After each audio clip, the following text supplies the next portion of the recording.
भाई साहब आप लोगों ने स्टार्टिंग में देख ही लिया होगा कि हमें किस तरीके की बेस मिली है, जो कि हमें इस सबवूफर से मिली है, जो कि देखो भाई साहब 10 इंच का है। और इसकी कॉइल भी जो है काफी बड़ी है और देखने में देखो भाई साहब क्या ही मस्त लग रहा है। मेरे पूरे हाथ में फिक्स आ रहा है ये देखो भाई साहब, देख रहा है कितना मस्त लग रहा है। और उसके बाद ये है गाइस इसका चलाने वाला एम्पलीफायर, और जो कि ठीक है गाइस देखो आप लोग तोशिबा के जो है इसमें ट्रांजिस्टर लगे हुए हैं, जो कि जापानीज कंपनी है और इसके ट्रांजिस्टर ओरिजिनल होते हैं। काफी अच्छे ट्रांजिस्टर इसमें दे रखे हैं और हीट सिंक जो है देखो भाई साहब क्या ही मजबूत दे रखी है इसमें। और ये 12 वोल्ट से ऑपरेट होता है और हमें इसमें फ्रिक्वेंसी वगैरह के लिए, वॉल्यूम वगैरह के लिए कंट्रोल दिए जाते हैं फ्रंट की साइड। और इसके अंदर जो है कॉइल वगैरह लगी हुई है, जो कि इसमें 12 वोल्ट से लेके 24,024 इसमें आउटपुट करता है इसके अंदर, मतलब बनाता है।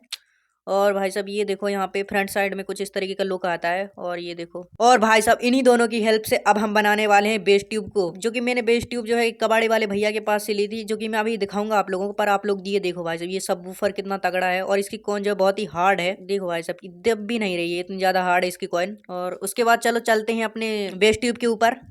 तो भाई साहब देखो ये है हमारी बेस ट्यूब, जो कि पूरी अंदर से खाली है, क्योंकि इसके अंदर पहले से भी कुछ नहीं था। मैंने ये कबाड़े वाले भैया के पास से ली थी, ये खाली थी पहले। और ये जो कपड़ा देख रहे हो आप लोग ब्लैक कलर का, ये मैंने खुद से चढ़ाया हुआ है अपने हाथों से। अगर आप लोगों को वो वाली वीडियो देखना है कि मैंने किस तरीके से चढ़ाया है तो आप लोग कमेंट कर दो, मैं वो वाली भी दिखा दूंगा। ये देखो इतनी लंबी है, जो हमारा यहाँ पे भी हॉल 10 इंच का है। इसके अंदर कुछ नहीं था, एक सबवूफर था इसके अंदर भी, जो कि बिल्कुल ही फटा हुआ था। मैंने उसको मतलब वहीं रिटर्न कर दिया, कबाड़े वाले भैया को पास दे दिया और मैंने ये ले लिया है। ये देखो भाई साहब कोई भी कंपनी का नाम नहीं, खैर कहाँ से लिखा होगा जब मैंने इसके ऊपर कपड़ा चढ़ाया हुआ है। और मैंने इसको फेविकोल से भी अंदर से चिपकाया हुआ है, बहुत सारे पार्ट्स जो है अंदर से चिपके हुए हैं, क्योंकि ये पूरी खुली हुई थी। तो चलो अब इसको अंदर लेके चलते हैं और इसके अंदर एम्पलीफायर और सबवूफर फिट करके देखते हैं।